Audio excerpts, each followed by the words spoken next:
Hey y'all, welcome back to the Laid Back Homestead. I'm Crystal, and I wanted to do a little update video on my pepper seed starting. If you saw my seed starting video, you'll know that I start all of my pepper seeds in damp paper towels. And I had a couple of questions kind of get brought up to me, and I felt like, you know what, I'll just show the whole process from start to finish, what I actually do.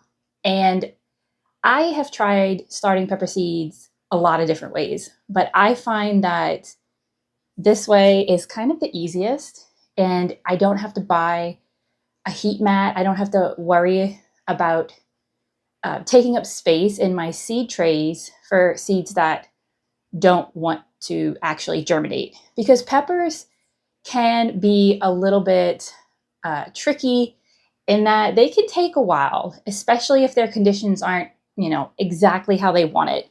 So I have just found that this is the fastest way to get germination, but also prevent you from wasting space in your actual seed starting trays or your cups or whatever, potting soil medium you're going to use. It's like you don't want to be wasteful. And sometimes peppers can cause some problems there. So we started our first batch of pepper seeds, and it has been 8 days, I believe. Yes, 8 days since I started these. So I'm going to take you in. I'll show you where we're at this point and where we go from here. So the first thing I really want to touch on with this method is if you have a seed pack. Some seed packs do this and some don't, but I have one of the pepper seed packs that I started here, and on the back it says sprouts in 10 to 14 days. Now, if you're going to do this method, you're basically going to need to ignore that, because if you wait 10 to 14 days to check on your seeds, you're probably going to lose them all because they'll have germinated and they'll be all tangled up in the paper towel. My recommendation with any of these seeds is you start checking them on day 3. I can tell you this year, my brand new seed packs that I had that were bought for 2026, I had, for some of the varieties, my purple serranos, I had 100% germination by day 4. So I've come out to check. Again, it's day 8. I'm looking here. These are my sweet morugas. There's no sign of germination. So by day 7 or 8, if I have seen no signs of germination, I will resow more seeds right onto the paper towel. These seeds were packed for 2024. It could just be that they're going to take a little longer to come up. I have found that to be the case, and I don't have a whole lot of these seeds left, so I'm just going to put the rest of them right there in my damp paper towel, and we will hope for the best. And just fold it back up. Make sure your paper towel feels damp to the touch. Now, just because you haven't seen germination on those first seeds by day 8 does not mean they're not going to come up. Some peppers just notoriously take longer than other peppers to germinate, so it kind of is what it is in that area. You can see here, the purple serranos have all come up, and all of my padrones have all come up. Those peppers have already been moved to their seed starting trays. So the reality is some pepper varieties, for whatever reason, just take their time to germinate. And then sometimes seeds just aren't of the best quality, I hate to say. But I've had trouble in the past with one particular seed pack, and I still have a ton of seeds left over. So again, none of the first batch is germinated. So I'm adding in a ton of seeds because at this point it's a numbers game, and the numbers aren't really in my favor. So you just be mindful. If something's not working, add more. And this is what we're looking for. That little white root right there. That is what we want to see. And this is when you want to grab it. This was not here yesterday when I came out and checked.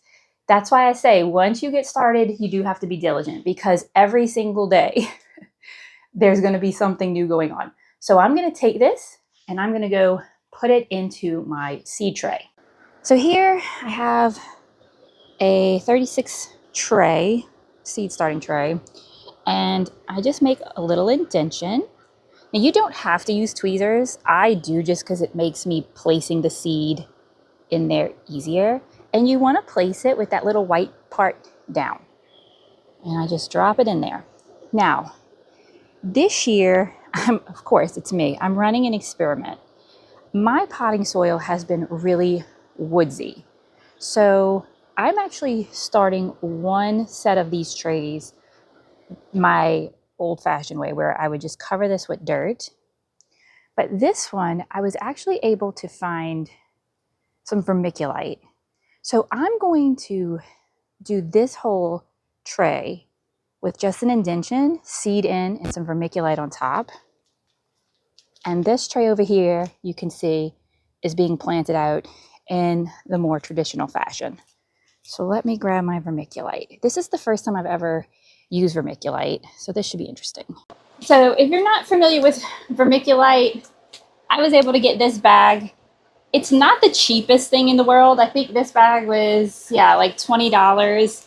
I will say I'm using this to run as an experiment. I don't really know if it's going to make a difference in my seeds coming up in the trays, simply because I already know that the seeds I'm putting in there are showing signs of life and germination prior to going in. So this may just be a waste of money this year, but I've seen other people talking about it and using it. So I figured, you know what? I was finally able to get a bag of this. I normally can't even find it locally. That's probably why it's so expensive. And so we're going to try it this year. See if it makes any difference at all. So I just poured a little in a cup. It's very lightweight, and I'm just going to sprinkle that on top to cover the seedling. This year, I really want to be better about seed saving, mostly to save myself some money going forward. A lot of these seed packs are pretty old, and honestly, I'm not even sure how much germination I'll get from them at this point. So here you're seeing me sort my seed packs into 3 different categories. The first pile is seed packs that are completely empty. My goal with these is to save seeds this year if I'm lucky enough to get any production at all. It will also help me keep track of any of these seeds that I may have to purchase in the future, especially if nothing comes up. The second pile is seed packs that have some germination, but not everything has come up yet. So if I want to make sure I get enough plants from those varieties, I'll need to succession sow them like I'm doing now. And possibly one more time before spring if they don't really take off this time. And then the third pile is seed packs that unfortunately haven't germinated at all, but they do still have some seeds in them. So those will get succession sown now and maybe one more time before spring, kind of as a last ditch effort to get any chance of production. This is why I swear by this method. If you look closely, you can see I already have seeds popping up out of the dirt.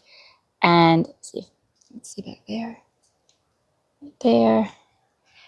And these seeds were just placed in the dirt yesterday. But because I know that they're valuable, I'm not going to have to play the guessing game of waiting a week to see if anything happens. So I do recommend this method, especially if you've tried peppers before and haven't had great luck. Because once the germination process starts, they're good to go. I use this method, no heating mats, no nothing, and I get a great pepper harvest every year. So it really is that simple. Again, at this point, I'll come out every day and check. Every other day if I absolutely am in a time crunch or, really busy. But this way, I know every single space out there has a seed that is actually attempting to grow. I always see it asked in like a lot of my local groups about why their peppers are taking so long, and I planted all these peppers and nothing happened. You know these seeds are viable before they even go into your seed starting trays. So I swear by this method. I only really do it for peppers because they can be particularly difficult. Other than that, everything else I typically just start in my seed starting trays. But This will definitely shorten your time. If you found this video helpful, give it a thumbs up. If you're into gardening content, I encourage you to subscribe. And until next time, stay blessed.